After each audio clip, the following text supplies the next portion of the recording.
Ya, viewers UPW TV dimanapun Anda berada, saat ini saya langsung bersama dengan narasumber yang akan menjelaskan beberapa pengetahuan umum yang terkait dengan apa sih tadi yang makna dari kegiatan adat budaya istiadat Dayak Manyan. Oke, Bah, terkait dengan tadi kegiatan tadi bisa dijelaskan Bah apa yang menjadi pengetahuan umum terkait dengan budaya adat istiadat Dayak Manyan tadi terhadap sebuah pernikahan. Ya. Dalam satu pernikahan adat Manyan, kita beri contoh aja seperti tadi. Kita punya anak. Nah, anak kita kan pelihara sejak kecil dengan susah payah kita sekolahkan, dan itu merupakan kebanggaan. Dan malah kami selaku orang tua itu bersyukur. Dan dia berhasil, kemudian dia memperoleh suami. Kan gitu. Sampai di sana kan itulah ucapan syukur orang tua. Nah, lalu cerita tadi kan orang tua ini kan hujan panas dia berusaha untuk mencari nafkah, uang untuk menyekolahkan anak kita kan. Nah, lalu berhasil. Nah, setelah dia berhasil, kita sebetulnya kan itu doa. Nah, nasar. Nasar kita kan kalau dia nanti menikah dan dia berhasil dan bisa hidup mandiri, itulah harapan orang tua. Kan itu. Nah, lalu kita mengadakan ini acara Iburung Jue dan khususnya Gunung Perak. Nah, Gunung Perak itu menggambarkan bagaimana anak kita itu nanti sesuai dengan usaha pekerjaan kita tadi kan. Orang tua kan ada uang dari yang terkecil sampai yang paling besar. Nah, itu sebetulnya harapan doa orang tua agar anak itu dapat hidup sukses. Nah, gitu. Jadi dari uang 100 rupiah, 100 perak kan 1.000, 2.000, 5.000, 10.000, 20.000, kan gitu. 20.000, kemudian 50.000, 75.000, dan sampai 100.000 itu di puncaknya. Nah, itu sebetulnya makna hakikat Gunung Perak. Itu menggambarkan doa restu orang tua terhadap anak. Nah, anak menantu, kan gitu. Doa restu. Itu tuh terkait dengan turis tajak itu bagaimana, Pak? Nah, betul. Untuk turis tajak itu kan sejak dulu kala kan gitu. Nah, kita suku Dayak Manyan ini untuk turis tajak itu kan kita memberikan semacam peletakan batu pertama untuk anak kita.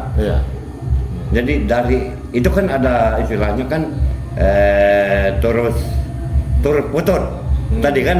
Artinya apa tuh, Pak? Sebelum turut putut ada wakat turus. Nah, wakat turus itu kan hanya kalau kita kan 3 real.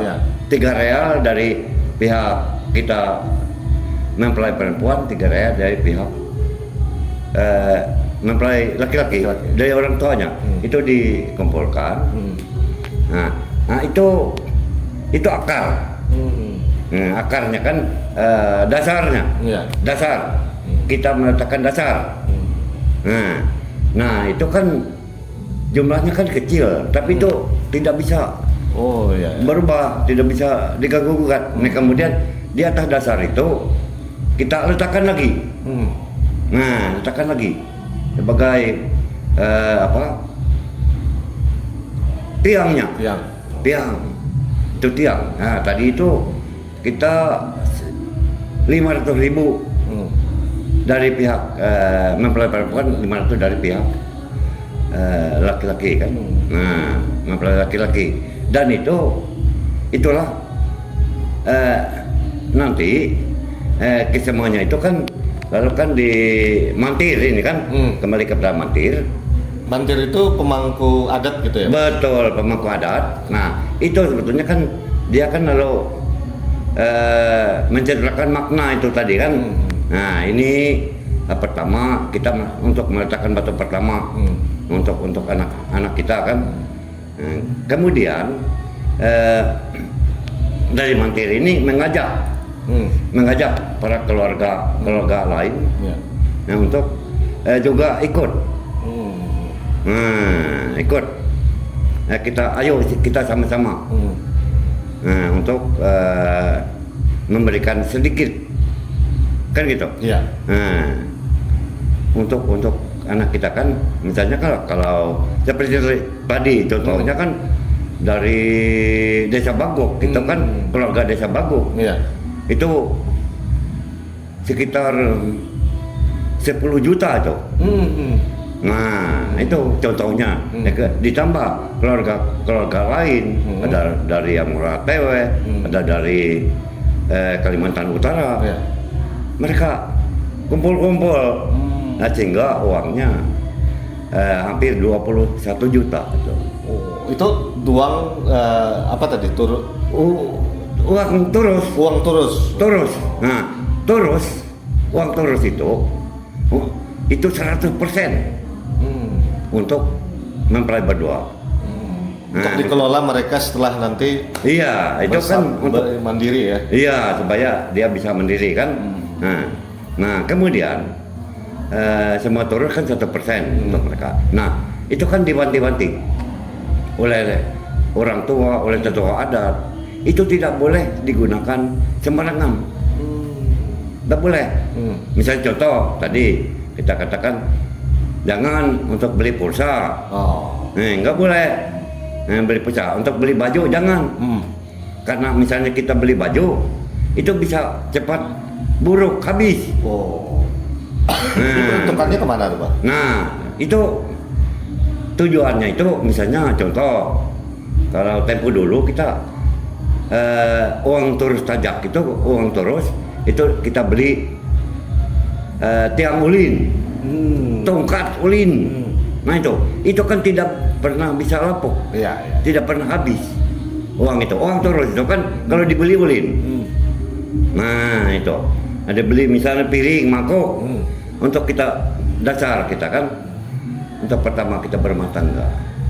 Jadi untuk bahan apa lebih untuk investasi yang panjang gitu ya. Betul. Nah, ini untuk investasi panjang.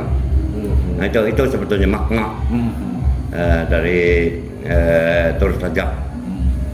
Terus kembali lagi tadi yang menaikkan Gunung Raja Gunung Perak itu. Gunung Perak. Iya. Gunung Perak 3 kali itu artinya secara bersama keluarga itu sepakat apakah seperti apa tujuannya itu bersama-sama. Nah, kita kan bersama-sama sama mempelai berdua kan. Itu sebetulnya kan itu kalau kan sama dengan ini kita menyampaikan kepada Yang Maha Kuasa kan. Kita berdoakan ini doa kita kan, doa keluarga. Nah, semoga ini dapat terwujud di kemudian hari. Jadi itu berlaku juga tadi dengan apa tadi yang apa mangkok apa itu dengan mengangkat itu kayak bahalai, ada apa tadi di situ?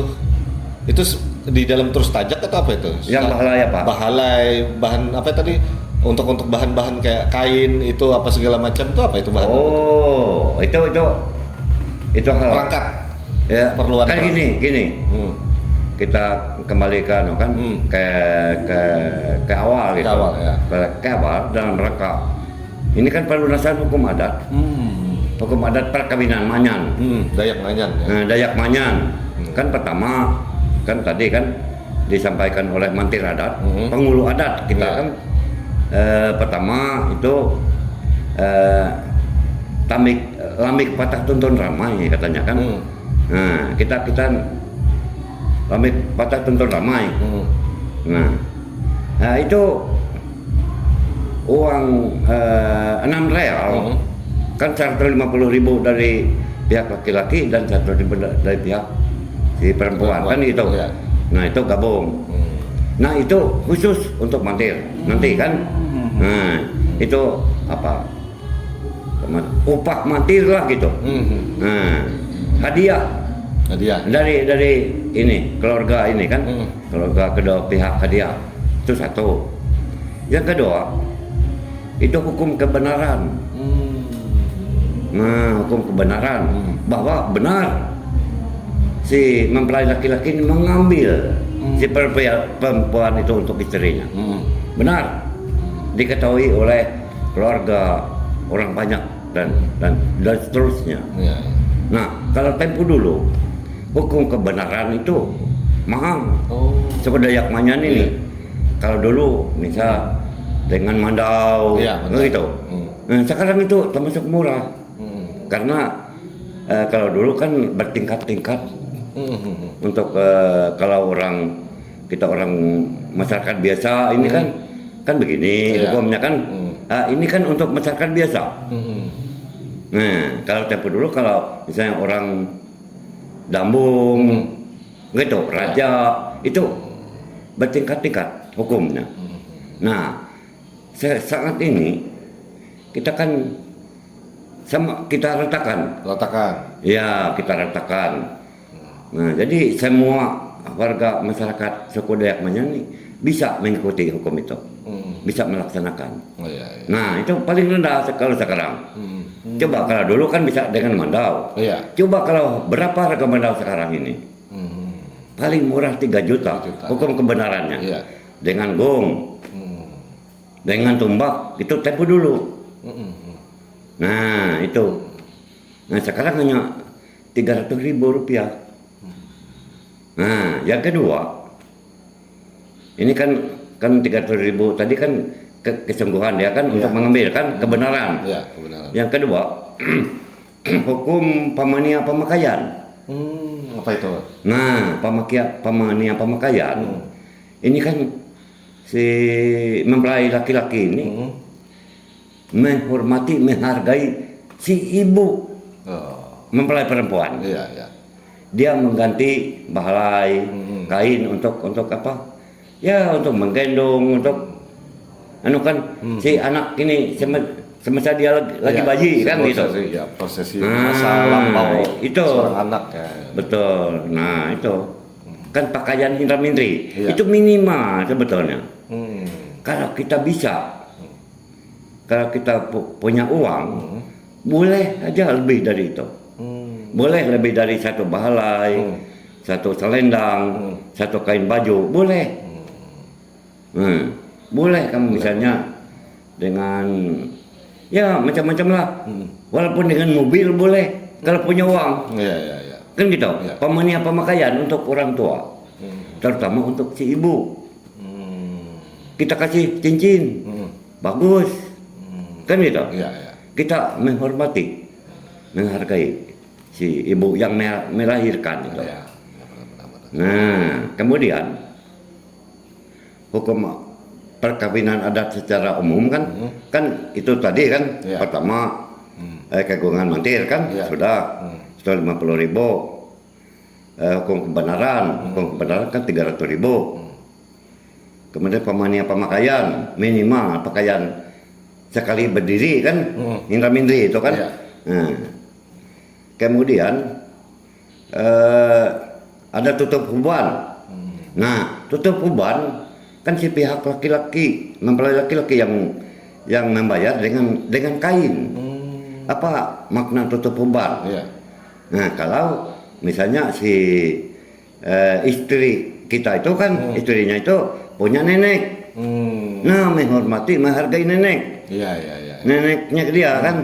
Nah sekarang kan contoh si Milta ini punya nenek. Dikasih satu bahalai kan. Nah si mempelai laki-laki juga punya nenek. Dikasih satu juga bahalai.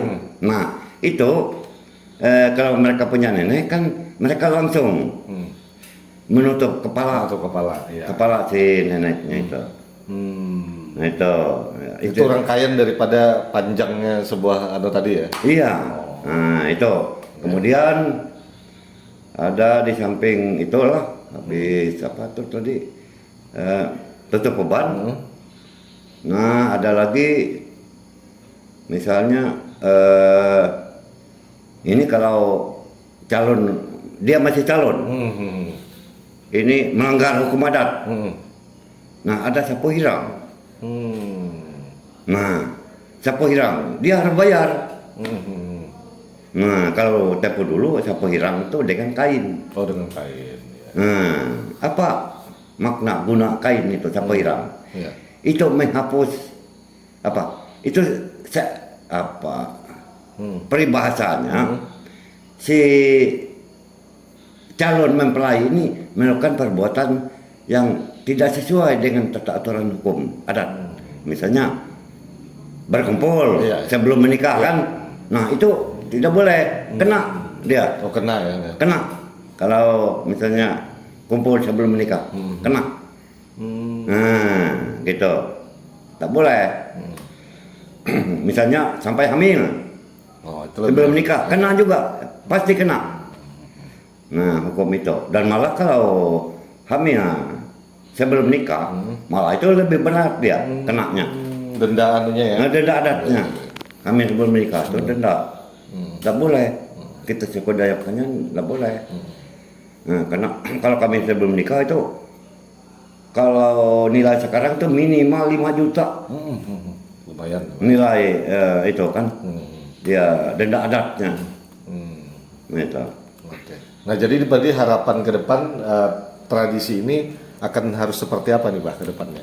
Nah, ini belum habis. Belum Tunggu. habis, ya. Ini kan kita jelaskan untuk perkawinan adat kan. Ya. Tadi kan apa yang ini yang baru ini. Yang baru. Apa tadi? Sapu hirang tadi kan. Sapu hirang, Yang melakukan kesalahan. Iya, sapu hirang. Dan sampai misalnya hamil sebelum nikah. Kena dia kan. Nah, lebih besar lagi kan dendanya. Kemudian misalnya menikah dengan sepupu, dengan keluarga. Tidak anu ya. Oh. Nah, Bisa tapi tidak. Misalnya sepupu 2 kali kan. Nah, tapi tutur yang satu ini lebih tinggi dari yang misalnya suami. Suaminya kan lebih tinggi tuturnya kan, lebih tua. Dengan istri lebih muda kan. Nah, itu seharusnya tutur itu harus disamakan. Tidak boleh menikah yang misalnya paman menikah dengan keponakan, tidak boleh. Oh iya. Menurut hukum kan, hukum adat. Dan menikah misalnya dengan sama-sama sepupu itu tidak boleh. Tidak boleh. Ya. Nah, itu tidak baik. Gitu. Menurut hukum adat kita kan. Nah, itu dan kemudian tuturnya harus rata. Oh. Nah, kalau tidak rata, kan itu yang harus diratakan dulu. Iya, diratakan ya. Kalau cumbang, hukum cumbang kata bahasa hukumnya kan, hukum adat. Nah, itu. Nah, tapi jarang terjadi Iya. dengan sesama keluarga kan. Karena pasti dicek dulu kan. Nah, dicek dulu sebelum itu kan mereka pada dasarnya tidak mau. Iya, udah. Nah, kemudian hukum pilah anak. Nah, hukum pilah anak ini kan bagus. Iya. Hukum adat Manyan. Misalnya si perempuan ini punya anak sudah. Punya anak satu. Si suaminya bujang. Nah, si suami harus membayar hukum adat. Nah, kalau kita di sini kan 75.000 rupiah, 3 real kan 3 real, ya. kepada si anak itu. Nah, itu hukumnya. Hukumnya apa itu? Artinya kan supaya si suaminya ini kan yang kalau istri punya anak supaya bisa menyebut bahwa itu adalah anak dia. Seakan-akan adopsi. Iya, adopsi. Itu adopsi sebetulnya. Adopsi walaupun dengan uang yang 3 real atau 75.000 itu adopsi. Tapi apa hakikatnya atau ya hakikatnya kan pada dasarnya semua biaya dalam pernikahan itulah biaya mengangkat anak itu. Sebetulnya Iya. untuk angkat anak. Ya sampai tadi yang di penghujungnya yang turut pajak. Iya, turut pajak. Nah itu tadi kan kita turut pajak kan itu. Turut pajak adalah untuk kita si mempelai berdua ini kan mereka kan baru apa misalnya besok pemberkatan nikah, mulai besok atau malam ini mereka adalah suami istri dan belum punya modal.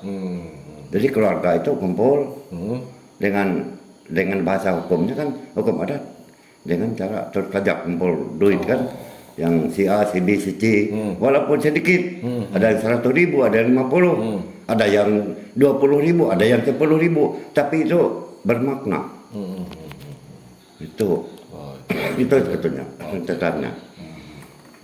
Nah terakhir tadi ini habis kan udah Pak. Yang terakhir harapannya terhadap pengembangan tradisi adat kita ini bagaimana nih untuk ke depan? Harapannya adat tradisi kita ini kita lestarikan.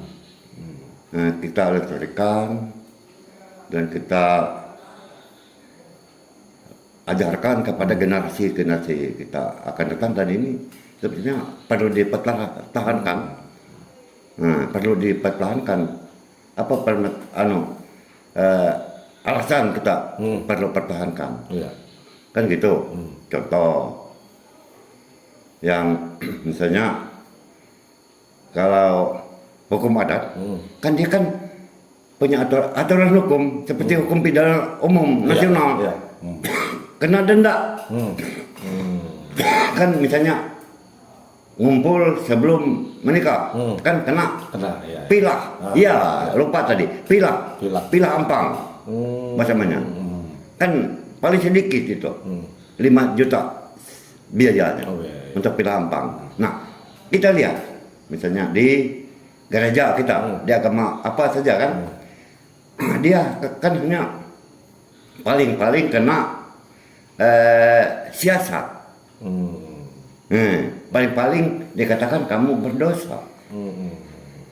Dengan mulut saja. Kalau hukum adat dia betul-betul materi kan, dendanya itu nyata. Nah itu. Jadi itu sebenarnya apa? Untuk menghalangi masyarakat itu agar tidak melakukan perbuatan yang tercela atau jinah tadi. Nah kalau coba kita lihat di Alkitab, jangan membuat jinah dan mana adakah sanksinya? Kan begitu, tidak ada. Nah itulah makna atau manfaat hukum adat, dan sehingga kita perlu untuk lestarikan dari saat ini sampai selama-lamanya. Sip, mantap. Ya, terima kasih viewers UPW TV tetap menyaksikan perbincangan singkat saya dengan narasumber terkait dengan adat istiadat suku Dayak Maanyan. Oke, terima kasih kepada narasumber dan juga tetap simak dan lihat terus konten-konten ilmu pengetahuan pembelajaran tentang dunia kebudayaan, khususnya yang ada di pembelajaran UPW TV. Saya Rano Truget mengucapkan terima kasih, dan kita akan lanjut kembali di program-program diskusi tentang kebudayaan bersama narasumber yang sangat hebat lainnya. Terima kasih dan salam pariwisata Banuan. Oke, viewers UPW TV SMK Negeri 1 Kartakanyar, demikianlah perjalanan kita menikmati ataupun merasakan sensasi daripada kegiatan pariwisata, yaitu adat istiadat suku Dayak Maanyan yang ada di Kabupaten Barito Timur, tepatnya berada di Desa Karanglangit, Kecamatan Dusun Timur. Nah, di belakang saya ini merupakan sebagai simbol ikonik dari Kabupaten Barito Timur, di mana kemarin baru saja kita mengikuti bagaimana prosesi terkait dengan sebuah pernikahan dari suku Dayak Maanyan, di mana dengan keberadaan Gunung Perak ini, ya itulah dari sebagai harapan yang disampaikan oleh narasumber, yaitu Bapak Aderiano SH, Beliau menjelaskan dengan sangat luar biasa, dengan dari mulai dasar hingga pada puncaknya, sebuah daripada akhir adalah kebahagiaan. Dan tentunya kebudayaan suku Dayak Ma'anyan harus tetap dilestarikan agar tetap lestari hingga akhir zaman. Oke, saya Rano Turget mengucapkan terima kasih untuk segala pihak. Terima kasih untuk keluarga besar Adiriano dan keluarga besar dari mempelai laki-laki. Nah, tentunya semoga kesempatan demi kesempatan akan kita sajikan kepada viewers OPW TV kegiatan-kegiatan yang bernuansa kebudayaan yang ada di Nusantara, khususnya yang ada di Borneo ini. Saya Rano Turget, langsung dari Kabupaten Barito Timur, di belakang ikonik daripada Gunung Perak, mengucapkan sampai jumpa dan kita akan bertemu dalam konten-konten pembelajaran berikutnya. Salam pariwisata Banua.